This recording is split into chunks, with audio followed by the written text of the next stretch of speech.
স্ত্রীর প্রতি স্বামীর দায়িত্ব কর্তব্য সম্পর্কে বলুন প্লিজ। এই প্রশ্ন যদি ধরেন একজন পুরুষ লেখেন, তখন উনি লিখবেন স্বামীর প্রতি স্ত্রীর দায়িত্ব কর্তব্য কি হুজুর একটু বলেন।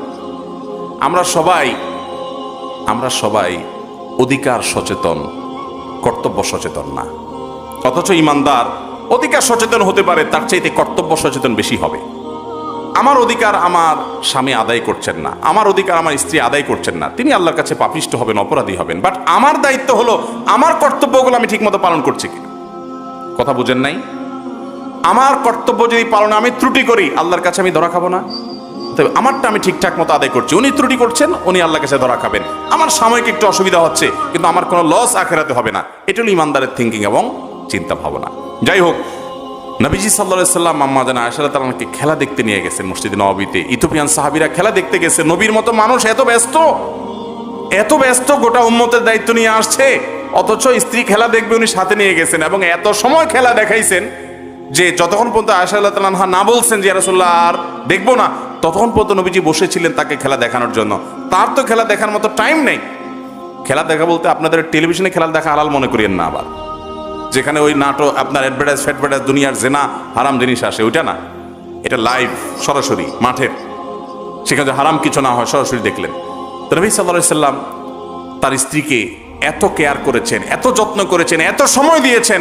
এই হাদিস বর্ণনা করার পর আম্মা জানা আয়েশা রাদিয়াল্লাহু তাআলা বলেছেন, ফাকদুরু কদরাল জারিয়াতিল হাদিসাতি সিন্নি আল হারিসাতি। আল্লাহ হবে, ও দুনিয়ার পুরুষেরা, তোমাদের অল্প বয়স্ক স্ত্রীরা, তরুণী মেয়েরা, তোমাদের স্ত্রী যারা থাকে, এদের ডিমান্ডগুলো, চাহিদাগুলো, তাদের শখগুলোকে তোমরা এইভাবে মূল্যায়ন করবা। এ হাদিস শোনায় বউয়ের স্বামীকে, এ হাদিস শোনো আম্মা জানা আয়েশা, হাদিস শোনো, মাইন্ড ইট, আমার ব্যাপারে একটু কেয়ার করবা। বউয়ে স্বামীর হাদিস না, স্বামীরে শোনায়। আবার স্বামীর শোনায় কি? স্বামীর শোনায় যে নবী সাল্লাল্লাহু আলাইহি ওয়াসাল্লাম তুমি হাদিস শুনছো, তিনি বলছে আল্লাহর পরে যদি কাউকে সিজদা করা যাইতো তাহলে আমাকে করা লাগতো।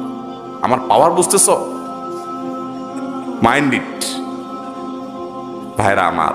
অথচ দরকার ছিল ওই প্রথম হাদিসটা স্বামীয়ে দেখা, যে আরে নবী সাল্লাল্লাহু আলাইহি ওয়াসাল্লাম তার স্ত্রীকে এত সময় দিতেন, তাহলে আমি তো আমার স্ত্রীকে এরকম কেয়ার করা উচিত। আল্লাহ কোরআনে বলেছেন, ওয়াশিরুহুন্না বিল মারুফ, তোমরা স্ত্রীদের সাথে সংসার করবে, বসবাস করবে, সংসার করবে, একসাথে থাকবে সুন্দরভাবে। ছোট লোকের মতো, ছেসরার মতো গালিগালাজ করা, মুখ খারাপ করা, তাদের সাথে ব্যবহার খারাপ করা, অত্যাচার করা, এগুলা করবে না। সুন্দরভাবে জীবনযাপন করবে। আমাদের নবী করিম সাল্লাল্লাহু আলাইহি সাল্লাম, তার স্ত্রী, একাধিক স্ত্রী ছিলেন এবং তাদের মধ্যে টুকটাক মনোমালিন্যও ছিল। কোনো দিন কারো গায়ে টোকা দেন নাই, আঘাত করেন নাই, কটু কথা বলেন নাই, সবর করে গেছেন, সুন্দরভাবে জীবনযাপন করেছেন। এটাই হবে মুসলমানের জন্য আদর্শ। একজন স্বামী সেগুলা তাকাবে যে তার কর্তব্য কি, আর স্ত্রী তাকাবে যে আমার স্বামীকে আল্লাহ তাআলা কত মর্যাদা দিয়েছেন। অতএব তিনি কোনো ক্ষেত্রে ভুল করলেন বা আমার থেকে একটু বুঝ কমই আছে, কিন্তু যেহেতু তিনি স্বামী, তার আনুগত্য এটা আমার জান্নাতে যাওয়ার জন্য পূর্ব শর্ত। নবী আলাইহিস সালাম বলেছেন, ইজা সাল্লাতিল মারআতু খামসাহা ওয়া সামাত শাহরাহা ওয়া আতাআত যাওজাহা ওয়া হাফিজাত ফারজাহা। কোন নারী যখন ৫ ওয়াক্ত সালাত আদায় করবে, রমজানের সিয়াম পালন করবে, স্বামীর আনুগত্য করবে আর নিজের ইজ্জত সম্ভ্রমকে হেফাজত করবে, কোন প্রকার হারাম সম্পর্ক কারোর সাথে ফেসবুকে, ইনবক্সে, ইমোতে, হোয়াটসঅ্যাপে, অনলাইনে, অফলাইনে করবে না। এই কাজগুলো যদি কোনো নারী করতে পারে, জান্নাতের যে কোনো দরজা দেশে যেতে পারবে। ভাইয়ের আমার, তাহলে আমাদের মা বোনদের জন্য জান্নাতে যাওয়ার পূর্ব শর্ত হলো স্বামীর আনুগত্য করা। 4 শর্তের এক শর্ত স্বামীর আনুগত্য করা। আমি বলি এটাকে তিতা করল্লার মতো আমল। কিছু আমল আছে এটা করতে মনে চায় না, তিতা করল্লার মতো লাগে, কষ্ট হয়, কিন্তু করতে পারলে উপকার আছে। তিতা করলে উপকার আছে না? এই যে করোনার সময় আমরা শুনলাম যে এটাতে রোগ প্রতিরোধ ক্ষমতা বাড়ে, ইমিউন সিস্টেম স্ট্রং হয়, এই জন্য করল্লা খাওয়া ধরছে পাবলিক, যে বাঁচা লাগবে। তো ভাইরা আমার, মেয়েদের জন্য স্বামীর আনুগত্য এটা দুনিয়া থেকে উঠে গেছে। অনেক মেয়ে দেখবেন বোরকা পরে, নামাজ পড়ে, কোরআন তেলাওয়াত করে, তাসবিহ পড়ে, সবই ঠিক আছে, স্বামীর কথা মানতে রাজি না। স্বামীর সাথে লড়াই করবে, নাড়াই ধরবে, তর্ক করবে, বেয়াদবি করবে, এবং ওই যে তথাকথিত নারীবাদ উস্কে দেয় মেয়েদেরকে, না তোমার স্বাধীনতা তোমাকে আদায় করে নিতে হবে, লাগায় দেয়। এরা আছে লাগানির তালে, এরা আছে কিসের তালে? কিছু হইলে বলবে আরে ছেড়ে দাও, নিজের পায়ে নিজে দাঁড়াও, যা চাকরি করো। এই ভদ্র মহিলা পরের কাহিনীটা তারা আর সামনে আনতে চায় না, অশান্তি করতে চায়, মিলামিশায় তাদেরকে রাখার জন্য চেষ্টা করে না। যাই হোক, অতএব একজন স্বামীর কর্তব্য হলো তার স্ত্রীর প্রতি তার সাথে তাকে ভরণ পোষণ দিবে, তার সকল বৈধ চাহিদাগুলো, বিশেষ করে শারীরিক প্রয়োজন পূরণ করবে এবং সেই সাথে স্ত্রীর সাথে সুন্দরভাবে বসবাস করতে হবে। আল্লাহ বলেছেন ফামসিকুহুন্না বিমারুফিন বিল মারুফি আও সাররিহুন্না বিল মারুফ। তোমরা স্ত্রীদের সাথে বসবাস করতে হলে সুন্দরভাবে করবা, আর যদি বিচ্ছেদ হতে হয় সেটাও সুন্দরভাবে হতে হবে, অসুন্দর যেন না হয়, সুন্দর আচরণ করতে হবে। নবী করিম সাল্লাল্লাহু আলাইহি সাল্লাম বলেছেন খায়রুকুম লিআহলিহি ওয়া আনা খায়রুকুম লিআহলি। তোমাদের মধ্যেই যে এত মানুষ, এই মানুষগুলোর ভিতরে যারা বিবাহিত, এই বিবাহিত মানুষগুলোর ভিতরে সবচেয়ে ভালো মানুষ সে যা তার বউয়ের কাছে ভালো, যার বউ তাকে বলে যে আমার সাহেব, আমাদের আব্দুল্লাহর বাপ ওনার মতো মানুষ হয় না, লোকটা ভালো মানুষ। এই সার্টিফিকেট কয়জন বিবাহিত বউর কাছে আদায় করতে পারবেন বলেন দেখি, বুকে হাত দিয়া বলতে পারবেন? বাসায় যায় আজকে জিজ্ঞাসা করেন যে আব্দুল্লাহর মা হুজুরে বলছে যে বউর কাছে ভালো, সে নাকি আসলেই ভালো, আল্লাহর কাছেও ভালো, আমি মানুষটা কেমন একটু বলো তো। দেখবেন বেশিরভাগ আব্দুল্লাহর মারা ফিক করে হেসে দিছে। আব্দুল্লাহর মায়েদের ফিক করে হেসে দেওয়া মানে লক্ষণ খারাপ, মানে হলো আপনি পাস মার্ক পাওয়ার উপযুক্ত, তোমার আর কি ভালো বলবো চান্দু, মুখে যেভাবে মুখ খারাপ করো তুমি, বাপমা তৈরি কথা বলো, তোমার আর কি সার্টিফিকেট দেব। স্ত্রীদের সাথে ভালো আচরণ করবো তো ইনশাআল্লাহ। ইমানদার কখনো বউয়ের সাথে খারাপ আচরণ করবে? পৃথিবীর একজন মানুষ ভুল করবে না কিন্তু মাপ চাবে, ছোট হবে, তার নাম স্বামী। কারণ মেয়েরা, নবী রাসূলুল্লাহ সাল্লাল্লাহু আলাইহি ওয়াসাল্লাম বলেছেন তাদেরকে বাঁকা হাট থেকে তৈরি করা হয়েছে, বেশি সোজা করতে যাবা ভেঙে যাবে।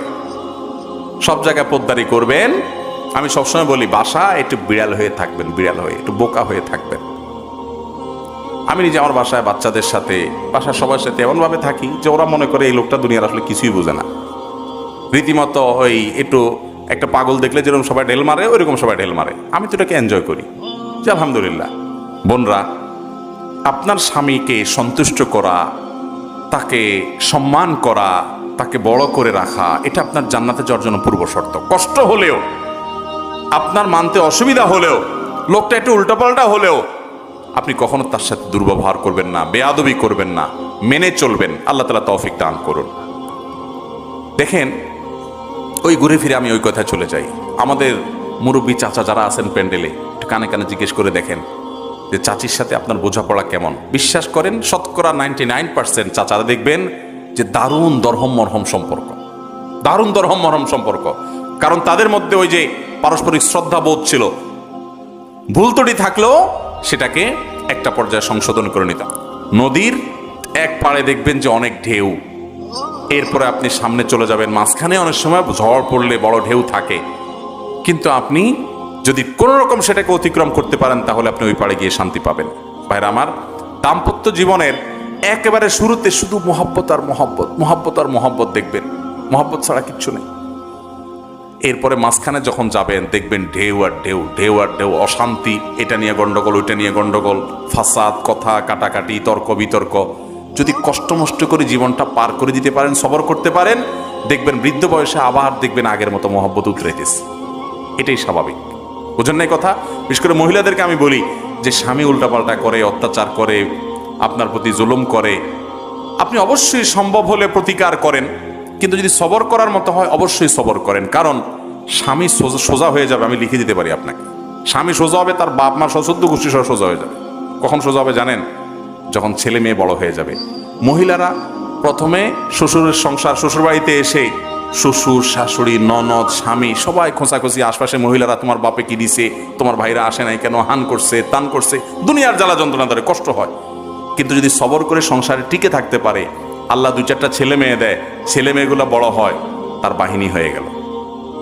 পোলাপান সব কার পক্ষে থাকে? 99% কার পক্ষে যায়? মায়ের পক্ষে। বাপের বিরুদ্ধে দেখবেন যে দাঁড়ায় গেছে। অতএব মহিলারা যদি কষ্ট করে সংসার টিকে রাখতে পারেন, একসময় দেখবেন আপনার ডানে বাহিনী, বামে বাহিনী, সামনে বাহিনী, পিছনে বাহিনী, বুড়া এমনি সাইজ হয়ে গেছে। বুঝতে পেরেছেন কথা? বুড়া এমনি কি হয়ে যাবে? সাইজ হয়ে যাবে। অতএব সবর করে সংসার টিকানোর চেষ্টা করবেন। এই সেকুলাররা আপনাদের সংসার ভাঙার তালে থাকবে, আর আমাদের নবী সাল্লাল্লাহু আলাইহি ওয়াসাল্লাম সংসার জোড়ার জন্য চেষ্টা করতেন। একেবারে যদি থাকার মতো না হয় তখন অবশ্যই ভাঙা জায়েজ আছে, তালাকের রাস্তা আছে, কিন্তু সেটা হলো শেষ চিকিৎসা। আল্লাহ তাআলা আমাদেরকে বোঝার তৌফিক দান করুন।